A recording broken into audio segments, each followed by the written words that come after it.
जिंदगी की सबसे बड़ी समस्याओं में से एक है जब आप दो इमोशंस में अंतर करना भूल जाएं। 4 दिन पहले एक बच्चा मुझे मिला, किसी और क्लास का था। बच्चा था कि बच्ची से ध्यान नहीं, उनमें से कोई था एक। उसने आगे बताया कि उसके ऊपर बड़ा दबाव है, किसी से पहले लगाव हो गया था, अब अलगाव हो गया है, तो अब दूरी बन गई है। ठीक है, ऐसा होता है। इस उम्र में तो ये सब नाटक चलता ही रहता है भाई, कि 2 दिन ठीक लगा, उससे बोर होने लगे, दोनों भाग गए अलग अलग। तो उसने कहा कि दूसरा पक्ष मेरे पीछे पड़ा है कि नहीं, तुमने वायदा किया था, तुम्हें मेरे साथ जीवन गुजारना ही होगा, तो आपकी क्या राय है? मैंने कहा एकदम नहीं, बात भी नहीं करनी है। अगर आपके मन में ऐसा भाव नहीं है तो आगे नहीं बढ़ना चाहिए, इसमें क्या सोचना है। तो उस बच्चे ने कहा कि मुझे उससे बहुत दया आती है। पिछले कुछ दिनों से न वो खाता है या खाती है, न वो पीता है न पीती है।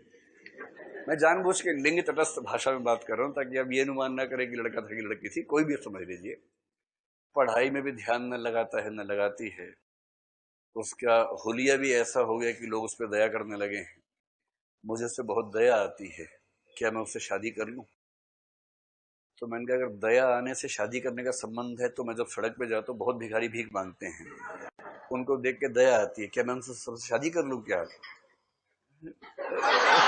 बाप रे बाप, एकदम जो बाल बाल हास्य होता है ना, कि 6 महीने का छोटा बच्चा जब खुल के हंसता है तो ऐसी आवाज आती है। बहुत बढ़िया, मौलिक हंसी बना के रखिए, ऐसी बचा के रखिए। आज के जमाने में कहाँ ऐसी हंसी मिलती है, पूरा घाघ हंसी हंसने वाले लोग हैं सब लोग। बहुत बढ़िया, सब संभाल के रखिए।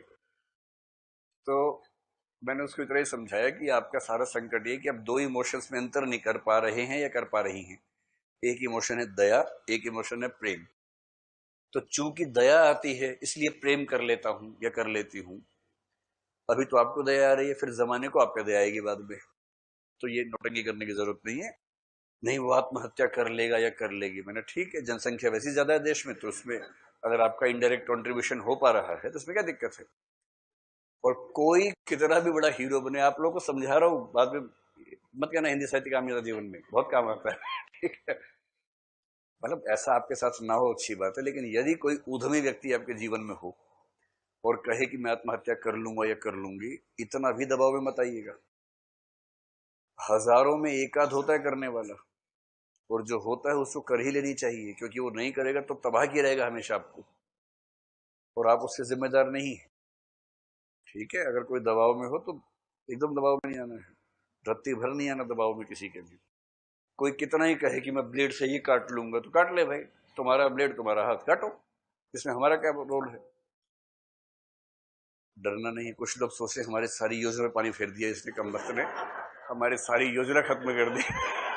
लेकिन ऐसी योजना बनाएंगे तो मैं तो खत्म करके ही मानूंगा। कुछ नहीं होता, कोई नहीं मरता मरता, सब लोग नाटक करते ज्यादा। मैंने नींद की 20 दवाइयां खा ली, कुछ नहीं खाते, टॉफी वॉफी खा के चूस के आ जाते हैं, नींद की दवाई खाई है। ड्रामेबाज होते हैं तो इन ड्रामेबाजों से बचिए। और